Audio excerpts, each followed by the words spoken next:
How I Communicate with the Deceased by Cherokee Billie. One of the most frequently asked questions that I receive is it possible to communicate with a loved one who has passed away, and, if so, how to do it? Loved ones usually try to get messages through to us to let us know how they are doing. They will communicate through psychics. They will try to appear to us. Sometimes they will come to us and project a smell that will remind us of them. Other times we will be sitting quietly and we will intuitively know that they are with us. They also work through electricity, turning TVs and radios on and off, affecting lights, doorbells, phones, and computers. They seem to be able to manipulate energy, most likely because their energy.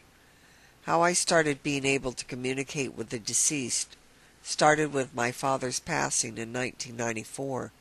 He passed away early in the morning. The following morning, as I awoke, he was screaming into my right ear everything he wanted me to know. I woke up saying, "Dad, you're hurting my ear. Stop talking so loud." I then did my best to remember exactly what he had been saying. It amazed me. I had never had such a spiritual connection in my life. Over the next few days he appeared to me, each time with a message. Yes, he actually was visible on his appearances the week following his death. Throughout the years he has continued to communicate, and on rare occasions I have been able to see him. It's absolutely fascinating. Even though I had studied religions and belief in the afterlife, it never became real to me until my communication with my father. I have absolute belief in life after death. I think this is what has opened me up to be able to receive messages from people who are deceased. I moved into a house in 1998 that had been custom designed by a paraplegic. He had died in that house. It only took a few days after moving in before he started manifesting his presence by turning on lights. From there, a multitude of spirits started coming around. Sometimes as I would be sleeping, there would be so many walking around my bedroom quietly, but the sound of the carpet moving would wake me up. I could actually see them at this point, and I would ask them to please be quiet, and they always cooperated. I continued to have many spirits visit me in this house. Not all that visited me were all of God. Many of my friends had bad experiences seeing different spirits throughout my house. Even my cleaning lady, who could not speak English, came out of my bedroom scared one day and was able to tell me about a spirit that came out of my closet and frightened her. My best friend saw the same spirit coming out of my closet, and it scared him. I would just keep myself surrounded in God's white light and trust that I would be protected. Eventually I sold this home, but it still holds a very special place in my heart.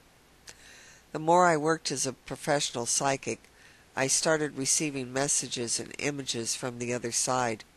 I finally had a client ask me if I could communicate with her son who had been killed in an automobile accident. I told her that I would try. What came through amazed not only me but her. I was able to tell her so much about what he felt and how happy he was now. Then it hit me that talking with the deceased is really no different than doing a psychic reading. I cannot see the person I am doing the reading for. We are connected through wires, satellites, and radio waves. I am able to connect to the other person, their spirit, and get answers. From this realization, I found the answers from the other side started coming faster. Now I communicate with the deceased on a regular basis for my clients. It's always intriguing to hear what comes through. Believe me, it's one of my favorite parts of doing this work. Spirits of deceased loved ones don't all speak. Some think to us. In other words, their messages come through as thoughts. They also communicate with us through images, pictures in our minds. Again, interpretation is the key. When we go to the other side, we go to a different culture. There is a prevailing calmness over there. The day-to-day dramas don't exist as we know them. Souls on the other side aren't caught up in the daily struggles we are, or in the deep need to survive. They realize they have survived, and they see life here as a series of experiences to learn from. They don't always cling to the memories the way we have a tendency to do. They experience everything in present tense. There are no clocks or calendars, no time as we think of it. Yes, souls on the other side do have memories.